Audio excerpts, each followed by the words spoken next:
Hi, it's me again with Corel Tips and Tricks, and I did not mean to make 4 videos out of this. And I'm still a little confused, but I went back and read her email, and she wanted to delete this part where she could add her text, but I already kind of done that. But let's just eliminate the text in the beginning. Of course, I've moved my picture, but we can very easily put it back. And let's just set our nudge factor on something little again.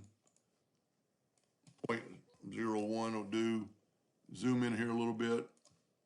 This is the same process that would do it because the text is a picture. It's a picture of text.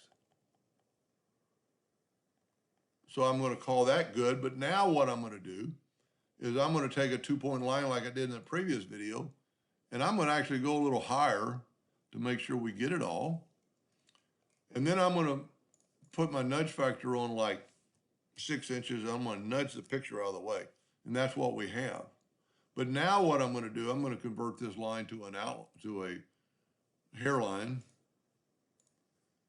and make it red. That doesn't really matter. But what we're going to do now, the best way to do this would be to make a new shape. Take your Smart Fill tool, nudge it up. See what we got? Well, is that going to, yeah, that'll work. And then just delete. No, we don't want to delete this. We want to get rid of that line. We still want this circle, so we're going to go up and over, take our new shape and come down, go left click, right click, bring our picture back in and do the same thing we did before with the intersect and intersect it.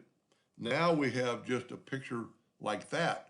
And now we can nudge this over, and then they could, I don't know if they're printing the picture of wood or what they're doing, and then they could put that text like we did in the previous video in that blank spot. This even makes more sense to me, because that way you don't have to front minus back and you don't have to pick colors. This way, possibly they could engrave these words right on the wood itself if they're not printing it. Anyway, I hope that helped them a little bit. Thank you for watching.